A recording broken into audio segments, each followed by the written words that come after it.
Estamos de volta para mais um vídeo, a continuidade do nosso livro, a continuidade da nossa viagem pela Segunda Guerra Mundial, pela perspectiva do jornalista Antônio Schirer. Meu nome é Raquel e estou lendo o livro para você. E quero que você me conte nos comentários se você chegou agora, se você já está aqui há mais tempo, acompanhando sequencialmente os vídeos, ou se ouve aleatoriamente um vídeo ou outro, ou partes de vídeos. Conta pra gente. Quem está acompanhando tudo, gosta também de ler os comentários, assim como eu. Vamos dar sequência, nós estamos no dia 9 de setembro de 1939 e William Schirer nos fala de Berlim. Às 4 horas da madrugada de hoje foi dado o segundo alarme antiaéreo da guerra, que não ouvi, engolfado como estava na minha primeira noite de sono destes últimos tempos.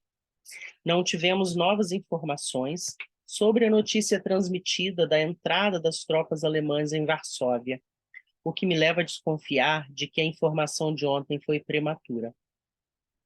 O W, que acaba de regressar da frente de batalha, disse-me esta tarde que pôde ver alguns cadáveres horrivelmente mutilados de alemães assassinados pelos poloneses.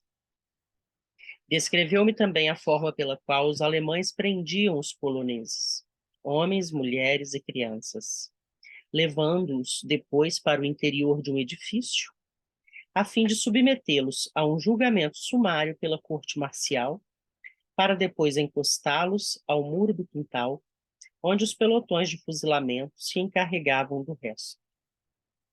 O nosso adido militar afirma que esse procedimento é perfeitamente correto e que essa é a forma com que se costuma agir contra os franco-atiradores. Mas é uma atitude que nos revolta, mesmo em se tratando de bandoleiros.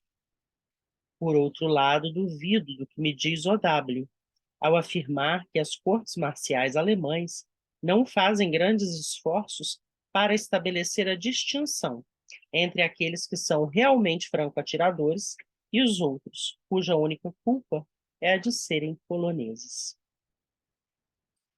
Göring, essa pronúncia está errada, é algo como Göring, mas eu acabo sempre por hábito, por mau hábito, pronunciando Göring. Fez hoje um discurso numa fábrica de munições de Berlim. Advertiu o povo de que a guerra pode durar muito tempo e ameaçou franceses e ingleses de represálias terríveis caso se atrevam a bombardear o Reich. Revelou que as 70 divisões nazistas que se encontram atualmente na Polônia vão ser retiradas de lá dentro de uma semana, para irem prestar os seus serviços a Lures. Segundo todas as aparências, a campanha da Polônia está para acabar. Quase todos os correspondentes estão um pouco deprimidos. Na frente ocidental, a França e a Inglaterra nada fizeram até agora para aliviar a pressão tremenda que os alemães estão fazendo sobre a Polônia. Está me parecendo que em Hitler teremos um novo Napoleão, capaz de invadir e conquistar toda a Europa. Berlim, 10 de setembro de 1939. Só um comentário mais meu aqui, antes de ler a descrição do dia 10. Esse livro ele foi escrito dia a dia, boa parte do livro, segundo ele, conforme ele fala no prefácio, ele assume no prefácio, que boa parte do livro foi, a maior parte, o livro era de fato o diário dele, que ele escrevia dia após dia. E ele tinha uma percepção muito apurada, do processo. Ele fez várias apostas que vieram a se confirmar depois. Ele diz que alguns trechos do que ele escreveu no diário se perdeu, e o livro, então, na edição, foi recheado com alguns detalhes que se sabia depois, Mas o livro ainda foi publicado, editado em 1941, antes de terminar a guerra, E, me impressiona como ele tinha uma percepção apurada do que estava acontecendo. Berlim, 10 de setembro de 1939. Uma semana depois que a França e a Grã-Bretanha declararam a existência de um estado de guerra entre ambos e o Terceiro Reich, o alemão comum começa a perguntar se, afinal de contas, se trata mesmo de uma guerra mundial. E o seu raciocínio é simples, como se vê. Realmente, a França e a Inglaterra estão cumprindo com as suas obrigações para com a Polônia. Durante uma semana, ambas estiveram oficialmente em guerra com a Alemanha. Mas tem havido guerra? Pergunta o alemão. É verdade que os ingleses enviaram 25 dos seus aparelhos para bombardear a Wilhelmstrasse. Mas, se estamos em guerra, por que mandaram somente esses 25? E se existe a guerra, por que motivo os pilotos da RAF, que é a Força Aérea, a Royal Air Force, da aeronáutica, né, em inglesa, deixam cair apenas alguns folhetos de propaganda sobre a Renânia? O coração industrial do Reich está situado ao longo do Vale do Reno, próximo das fronteiras da França. É de lá que vem a maioria da munição que está arrasando a Polônia, com um efeito tão mortífero. Entretanto, até este momento, nenhuma única bomba caiu sobre as fábricas da Renânia. É isso a guerra? Perguntam os alemães.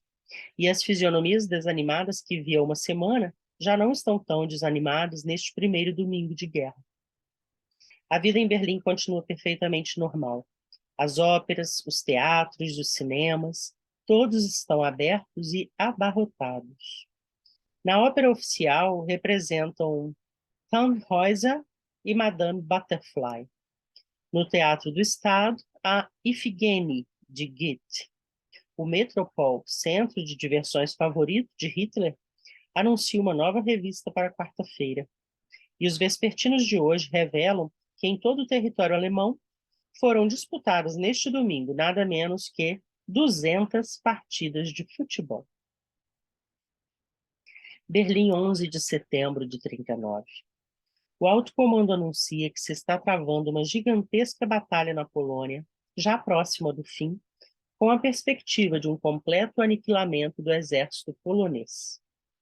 A luta está sendo travada agora ao longo do rio San, a sudeste de Varsóvia. Hoje, pela primeira vez, o comunicado oficial anuncia que a artilharia francesa entrou em atividade na frente ocidental. Por outro lado, o governo do Protetorado em Praga anunciou também que qualquer tcheco aprisionado lutando entre as fileiras inimigas será fuzilado como traidor. Mais tarde, à meia-noite. Esta noite no metrô, quando me dirigia à RRG, pude ouvir muitos comentários e murmúrios contra a guerra. As mulheres, em particular, pareciam muito desanimadas.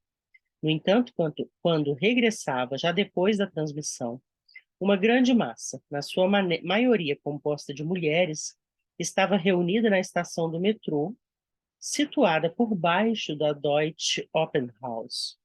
Tinham saído da ópera e pareciam inteiramente esquecidas de que a guerra estava lavrando e que bombas e granadas alemães caíam sobre as crianças e mulheres de Varsóvia.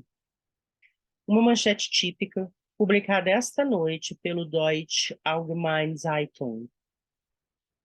Poloneses bombardeiam Varsóvia. Toda a imprensa está cheia das mais fantásticas mentiras. A última diz que 2 agentes do Intelligence Service inglês organizaram o assassinato de alemães em Bromberg. Quando interroguei o meu censor militar, um sujeito decente, sobre o caso, ele se ruborizou. Agora um reparo a fazer. É possível que, se os ingleses e franceses resolverem levar avante uma demorada guerra de desgaste, a massa do povo alemão chegará a esquecer os seus sentimentos contra o regime e passará a encarar como seu dever a defesa da pátria? Várias observações que ouvi hoje de diversos alemães fazem-me pensar que sim. Eu quero voltar a essa manchete do Deutsche Allgemeine Zeitung. Poloneses bombardeiam Varsóvia. Varsóvia era a capital da Polônia, é como se fosse Brasileiros bombardeiam Brasília. E eu não tinha pensado nisso. Mas, de certa forma, alguns brasileiros bombardearam Brasília dia 8 de janeiro, né? Essa parece mentira, né? É, e porque quando se fala bombardeiam, é o Estado, é o exército que bombardeia, não o povo, né? Então seria o próprio exército polonês bombardeando sua própria casa. É tão absurdo, é uma mentira tão clara, né? Mas os jornais conseguem publicar uma fake news nessa e tem gente que acredita. Vamos lá. Berlim, 14 de setembro de 1939.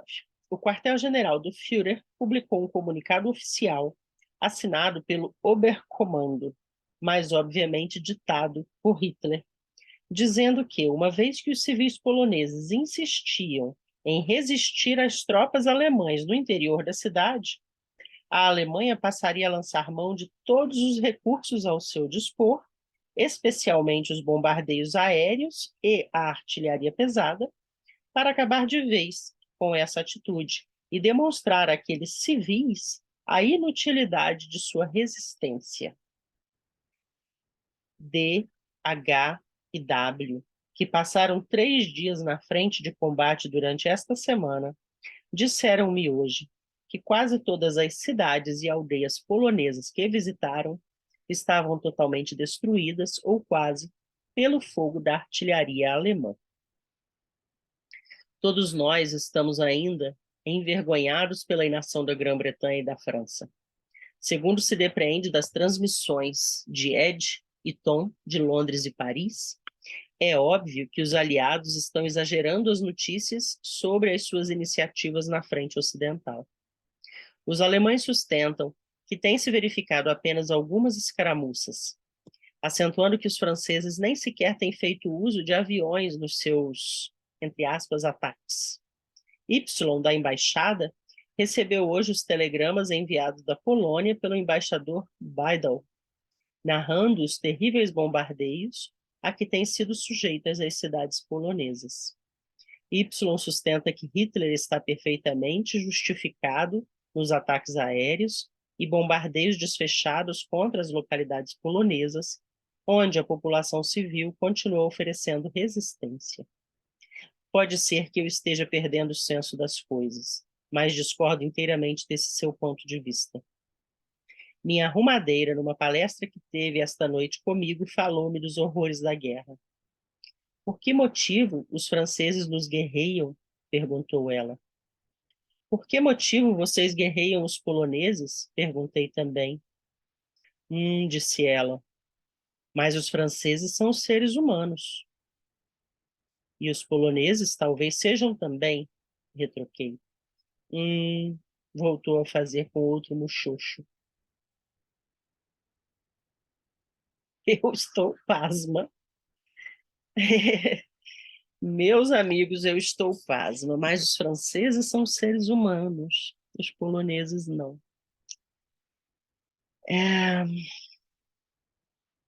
A gente, as verdades vão sendo construídas ao longo do tempo, né? Uma guerra nunca é impulsiva, né? É um projeto de construção ao longo do tempo. Ficamos por aqui. Lembre-se de curtir, compartilhar, comentar. Até a próxima.